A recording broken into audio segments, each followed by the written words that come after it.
Hi, this is Cris Sullivan, and I want to talk with you briefly today about different strategies people are using around the country to help domestic violence survivors achieve safe and stable housing.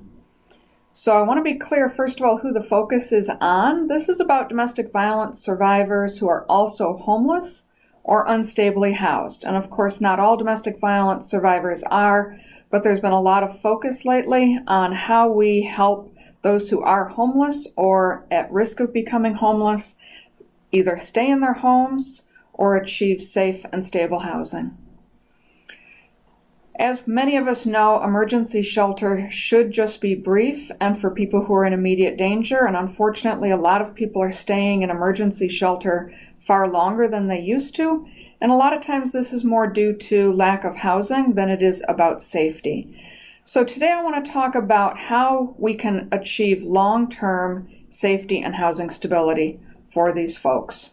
So I want to start out by just saying, first and foremost, let's keep pushing for more affordable housing, because while it's important that we're really trying a lot of strategies to help people get into housing and paying their rent, we know that the reality is there just isn't enough housing out there.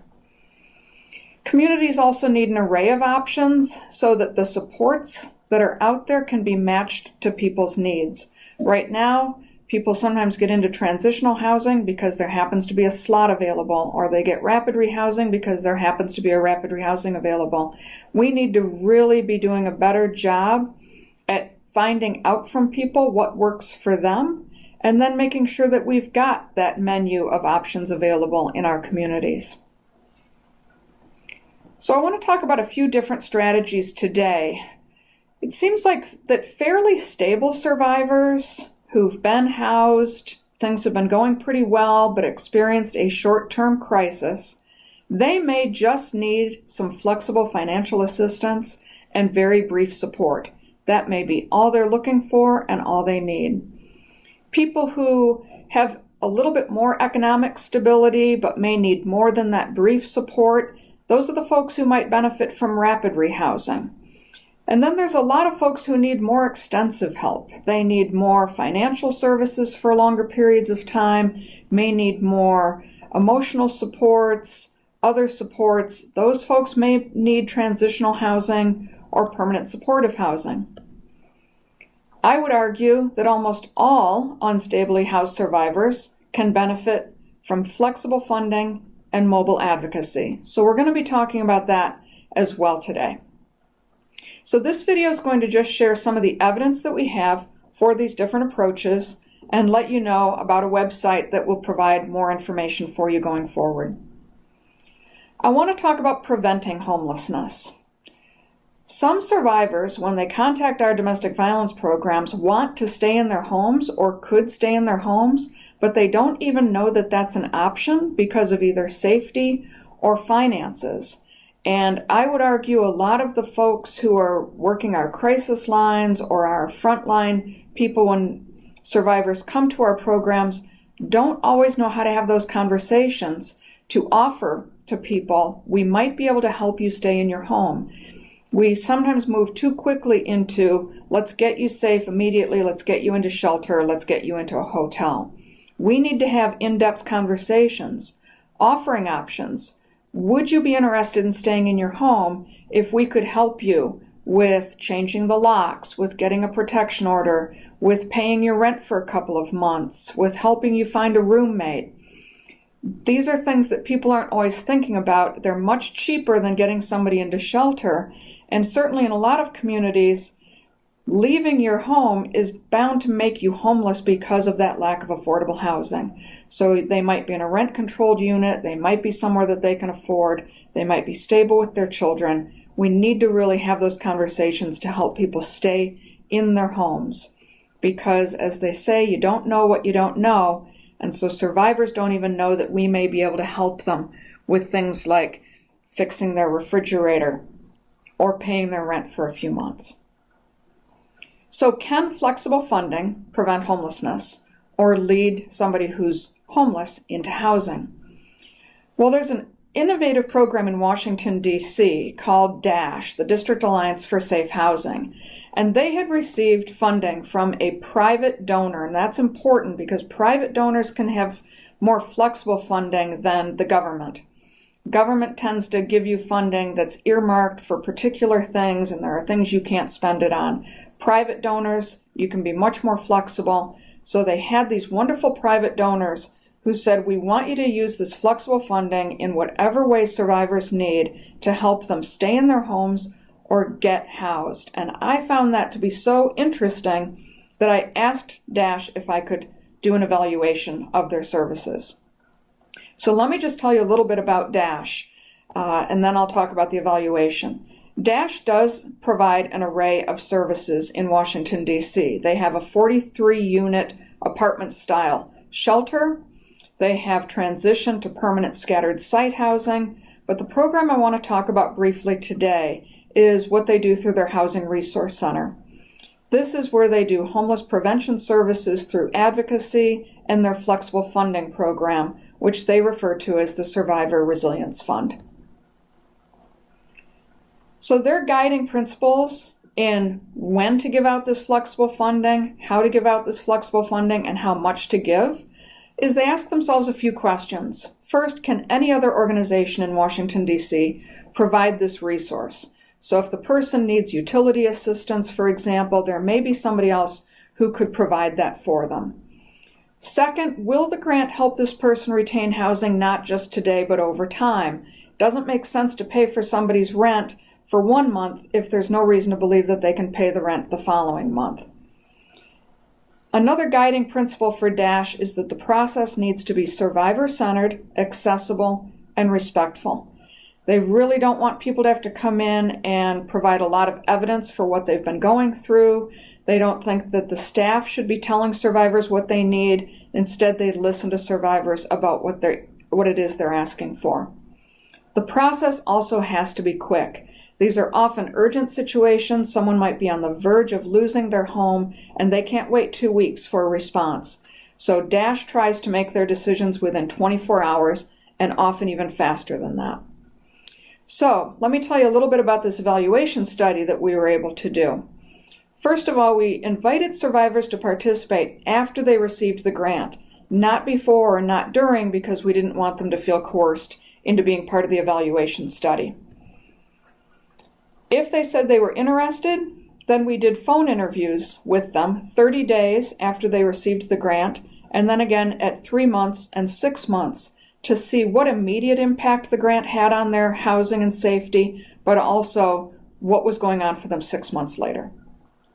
55 survivors participated in the study, and we were able to reach most of them at the 3 months and 6 months. So you can see we retained 95% of them at 3 months and 87% at 6 months. Just quickly to tell you a little bit about who was in the study. They were almost all women. There were 2 men. Average age was mid-30s. They were almost all African American. 82% had children. And 65% were about to become homeless, where 35% were already homeless. So, what did they use the flexible funding for, and how much did people get? The average grant was a little over $2,000. Some grants were extremely small, $275. One was quite large, over $8,000. Grants were used for a variety of things. And again, this was decided with survivors about what it was that they needed to have taken care of so that they could become more stably housed. For a lot of people, it had to do with their transportation.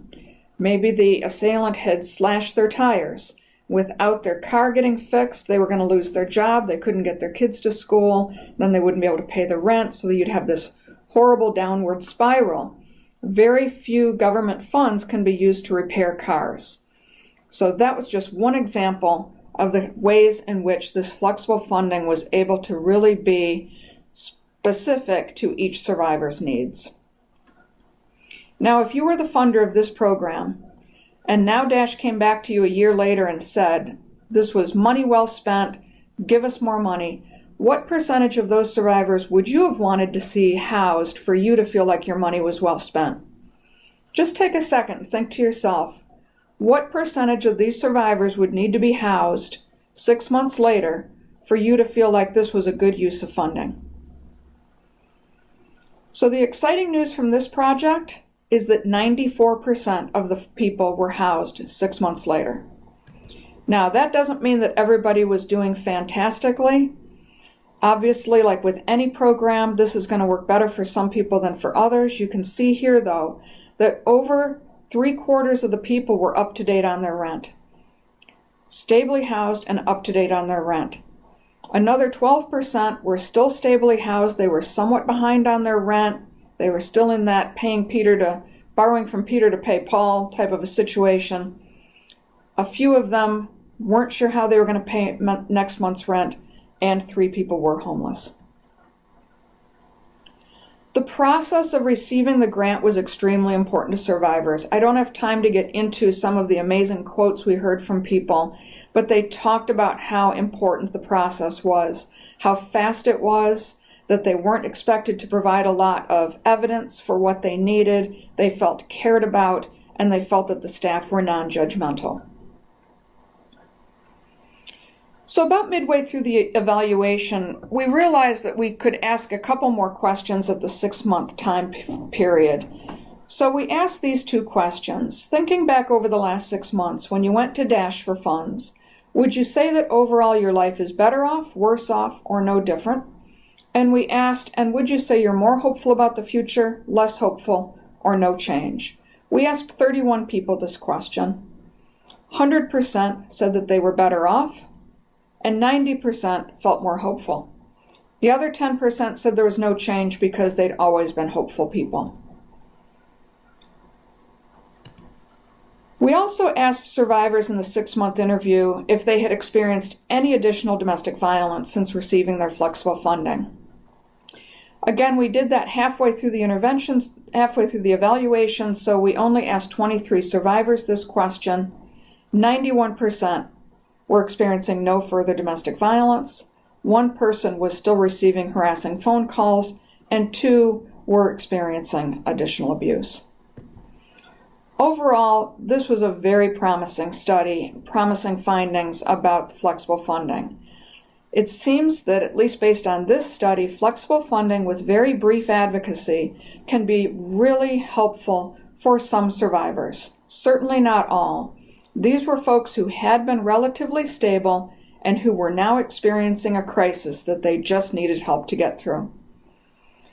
It's really important to note that flexible funding is far cheaper than shelter, even for that person who received over $8,000. If they had gone into shelter with their kids, it would have been much more expensive and much more disruptive. So we really need to know more about flexible funding, who it works for, how it works, and we need more sources of this funding. Now, flexible funding with longer-term advocacy, that might be DV Housing First, DV Rapid Rehousing, is also promising and needs further research. So let's talk about rapid rehousing. I'm not going to go into much detail about this because, unfortunately, there is no research to date on this model with DV survivors. It's really designed for people who need shorter-term assistance. The idea is get people immediately into permanent housing and provide them rent assistance and supports for a brief period of time, as opposed to getting people into shelter. HUD at the federal level allows these funds to be used for up to 24 months, but local communities often offer it much shorter. It's much more typical that rapid rehousing only provides rent assistance for 3 to 6 months, maybe in some communities up to 12 months, but that is one of the criticisms of this program, is that it's very short. People also need to prove a lot of things for eligibility because it is brief support. A lot of communities want people to already be employed or have some reason to believe that they will be able to fund this housing for themselves in 3 to 6 months, so it leaves out a lot of survivors. Funds are also restricted in how they can be used and don't cover a lot of expenses that people need covered. So rapid rehousing could be very helpful for some people in some circumstances. We need research to understand that, but these are the general criticisms about it for a lot of domestic violence survivors. Now, the DV Housing First model is getting a lot more attention around the country, and it has three primary components that you'll see here. The first is that survivors need advocacy, and that advocacy needs to be survivor-driven, not driven by what program staff think survivors need. Needs to be trauma-informed, meaning there's an understanding that domestic violence and homelessness can be very traumatic, that a lot of people have experienced other traumas as well, and staff need to be aware of that and responsive to that. And that the advocacy needs to be mobile in people's communities where you're walking side by side with that survivor. The second component is that flexible financial assistance that we've been talking about. And third, that staff are really engaged in the community, that they've got relationships with landlords, housing authorities, faith communities, healthcare communities, whatever it is that survivors are going to need to be able to stay safe and stably housed in their communities, the staff of the programs need to have those relationships built. So this is a very promising approach that was really developed in 2009 with funding from the Bill and Melinda Gates Foundation. The Washington State Coalition Against Domestic Violence, also referred to as WSCDV, piloted this project with 13 different agencies across Washington State, and they wanted to see how this type of a program might look different in different areas with different types of survivors. It was not really an evaluation study per se. They did do a very small evaluation and again had very promising findings. 96% of the people that they were able to find had retained their housing after 18 months. Now, as you can see, they did lose a number of people from this evaluation, so we really need more rigorous evaluation of this model, but it's gaining a lot of attention across the country. And the good news is we actually are in the process of doing a very rigorous evaluation on this model in Washington State. The evaluation started in 2017. It's going to go through 2022, and it's funded by a combination of money from the federal government as well as from the Bill and Melinda Gates Foundation. We're excited about this project because we're following 400 survivors over 24 months, and we'll be comparing those who receive the DV Housing First model with those receiving more typical services that survivors receive from domestic violence programs. We've got 2 sites in an urban area and 3 sites in rural areas, and we're interviewing people every 6 months over those 2 years. What we're hypothesizing is that people who receive the DV Housing First model will show greater improvement than other survivors on their housing stability, financial stability, safety, quality of life, mental health, and substance misuse, and also that children will show improvements on school attendance and performance, and on their behaviors and social emotional skills. And this is based on prior research that has been done on mobile advocacy and flexible funding. So I want to switch gears real quickly to transitional housing and talk about who might benefit best from this model. This is a model where people are in housing that they have to leave after 1 to 2 years, but while they're there, their rent is paid and they receive additional types of supports with the idea that when they leave transitional housing, they'll be in a good position to be in safe and stable housing themselves. This is an expensive model, as you can imagine, and so there's a lot of debate and conversation about whether this really makes sense to have a model where people have to leave at the end. Who's really benefiting from it? Would other models be better? So we need more research on this as well. I worked with some colleagues and interviewed 35 residents of transitional housing. You can see some of them were in more of the facility-based where they can stay up to 2 years. 5 were in housing that they located themselves and can stay in, and 3 were in an apartment building where they can stay up to 1 year.